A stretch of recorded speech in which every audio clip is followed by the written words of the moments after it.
I pulled into my driveway the other day and I shut the car off and I sat there for a moment and I looked over to my passenger seat.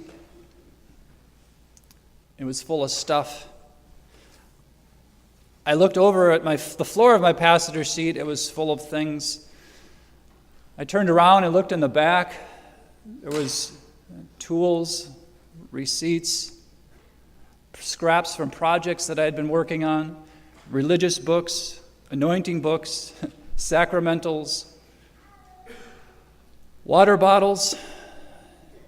Geez, do they have children in the car? I don't know, because they seem to multiply. Holy water bottles. On further inspection, I went around to the trunk and opened that, and there was a half bag of broken open pistachio nuts rolled around in the trunk from driving. Another scene familiar with the inside of the car, tools all over, and I thought to myself, how did the car get this dirty? You know, this is just a man here who's just on his own in the car alone most of the time, besides my guardian angels and Mary and everybody else I invoke, but I can't imagine what it's like for parents who have several children, many here, but also some in my own family who drive, large cars like Suburbans, and I can't imagine what it's having to deal with, 5, 6, 7 people in the car collecting stuff. How did my car get that way? It didn't start that way. 3 months ago, I had cleaned the entire thing from top to bottom. Wash, wax, vacuum, Armor All, everything.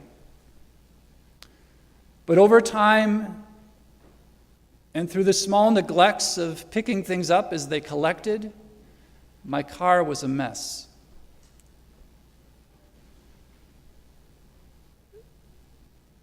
An author I read online commented about the readings that come up at this time of year, especially about what our church is going through right now. We can often wonder with the news media, how in the world did things get this bad? We have reports coming out from Pennsylvania. We have bishops calling out bishops and even the Pope. Where did all of this come from? Neglect. Refusing to deal with issues.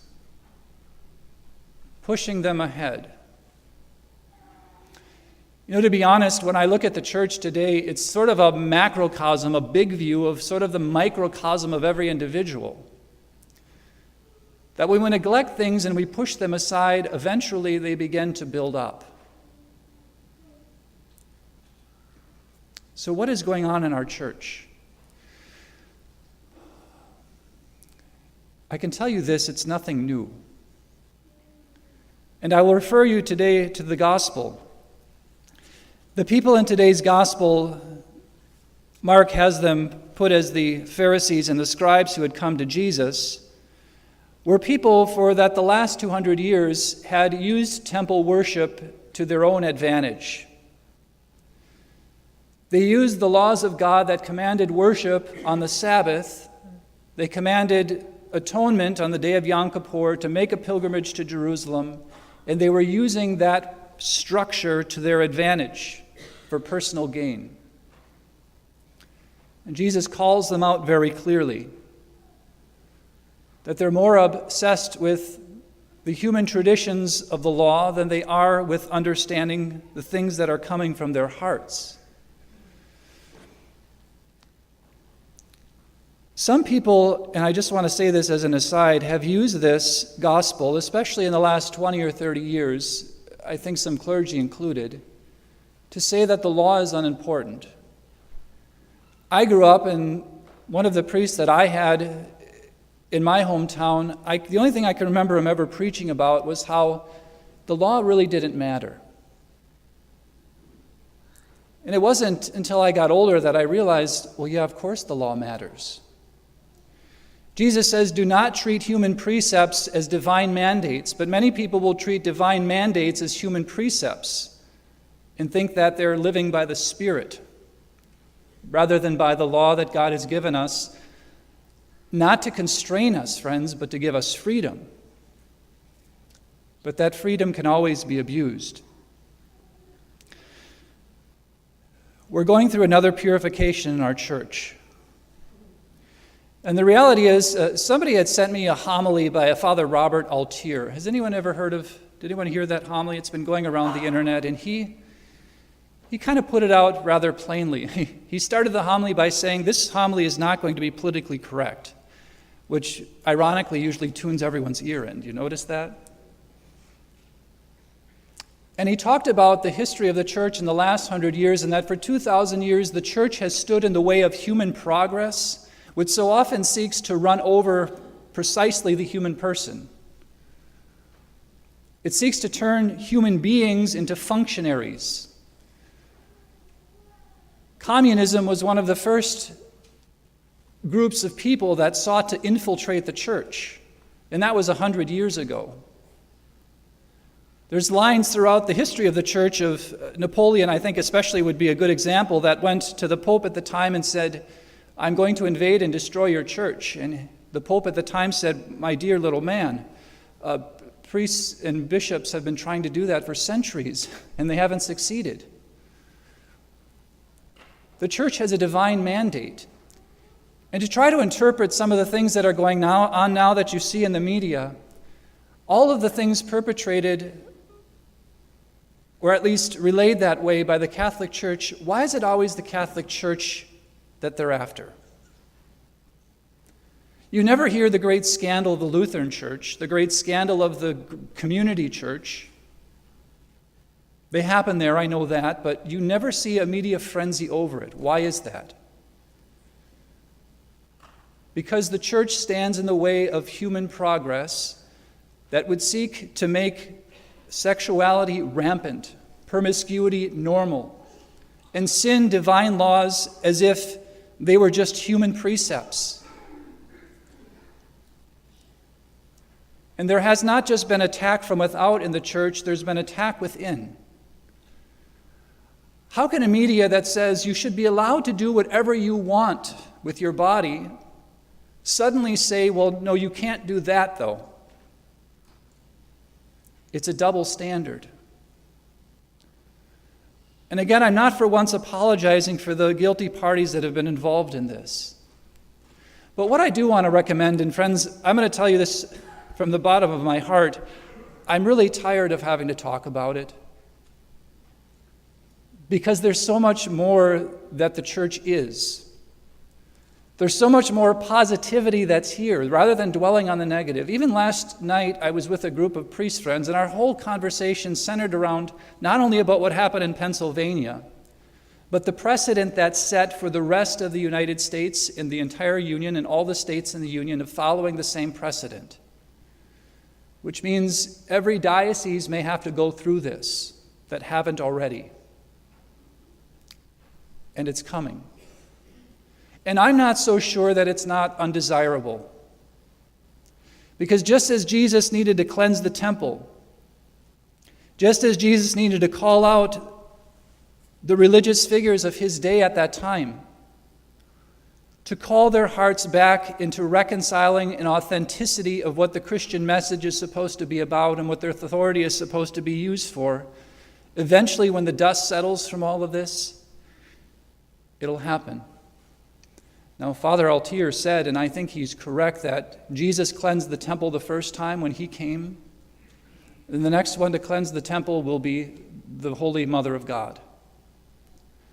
And unlike men, whose cleaning tends to be a little suspect, Mary will not miss a single speck of dust. She will not miss a cobweb. There will be nothing out of order.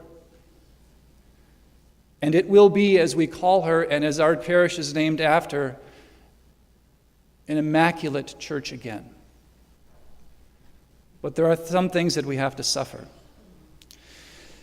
This month I have decided to honor St. Padre Pio. Who has heard of St. Padre Pio? Thank God. I didn't hear about him until I was 22 years old. What a shame.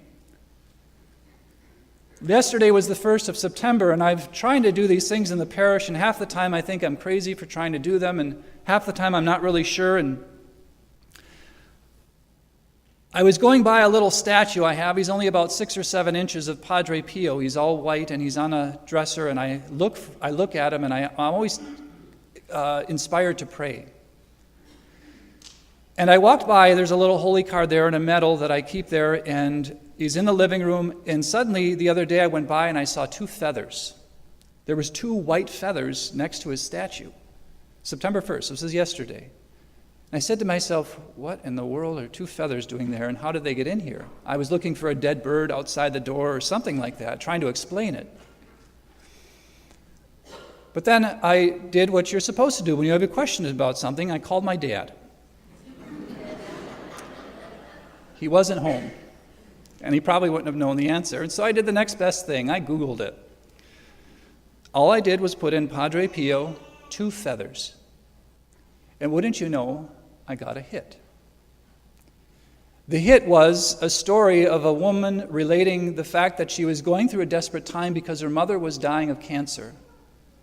And she remembered the stories of Padre Pio, who had invited people all the time to say, pray to your guardian angel, send your guardian angel to me, and I will give that guardian angel a prayer and send it back to you. Padre Pio was known in his life to have been sitting in the chapel praying his rosary and looking up and his eyes going back and forth. And they said, what are you doing? He's like, people are sending me their guardian angels. They have a bowl. I'm putting them in the bowl, and they're going back off to the people they're guarding. And so this woman, having asked for some solitude or solace in the fact that she was dealing with a dying mother going through a desperate time in her life, she had asked her guardian angel to leave a few feathers as she sent him off. And she said, leave a feather on this chair. And so when she looked at the chair after the prayer, she noticed there wasn't a feather there. And so she thought, well, faith is doing without seeing too. And when she went into the living room, she noticed that on the floor there was a feather. No explanation. And it reminded her that, in fact, that her prayer was heard and her guardian angel was off. I didn't really make the connection until I read that story, and I've traditionally had a devotion to the guardian angels until I remembered that morning as I was trying to get out of bed to pray, how hard that is. It's the heroic moment of the day. And I've often, in the past, asked my guardian angel to help me get out of bed. I don't let anything go by without praying about it. And it was that morning that I prayed the guardian angel prayer that I haven't prayed in 6 months, probably. And then realized that there was the connection. Padre Pio was probably one of those prominent figures who struggled in the very throes of the church of the last century. He lived during the First and the Second World War when Europe was tearing itself apart. He himself was conscripted in the army for a time, but he was too thin, so they had to send him back. And one of the things that Padre Pio had was the stigmata. The stigmata is the wounds of Christ given to a person in order to share in Christ's sufferings on the cross. His stigmata was 5 wounds in the hands, 2 in the feet, and 1 in the side. And God gave him that to share in all of the sufferings of the war that was being caused in the world because of sin. Friends, I want you to know that as members of the Catholic Church in going through this time, I want to say that I'm proud of you for suffering through this. You have been through so much already in your life. And young people, I don't know what to tell you, but hold in there. Hang in there. There are always brighter days coming, and the night is just as darkest before the dawn begins. Hold on. We're in for a ride. What are our weapons of defense in this, what is really ultimately a spiritual battle in the church? Well, the same weapon that Padre Pio used. Bring me my weapon, he would say. And his Franciscan brothers would tell him, Father, you're not allowed to have weapons in the monastery. It was in America. Maybe he would then, but I don't know. And he said, no, no, no, my rosary. Bring me my rosary. What spiritual weapon do we have against everything that's going on in the church? Friends, don't leave. Help repair the church by praying the rosary. This is the Immaculate Conception Church. And since the day that I arrived, I have asked Mary to wrap her mantle around this parish. Pray the rosary and help her do it. And pick up the weapon that's most effective against the fight against good and evil, not only in your own life, but in the church. Because, friends, we share the sufferings, and we know it if we're staying with the church today, that we share in the very sufferings of Christ, who suffered the battle of good and evil on the cross, even pouring out his blood. If you want a Padre Pio card, there's some outside. As you go out, please grab one. And pray for the parish this month especially. His feast day is September 23rd. And pick up our real weapons of defense against what's happening. Because as I'm fond of reminding people, our battle is not against flesh and blood, but against powers and principalities. And let's take it to that level.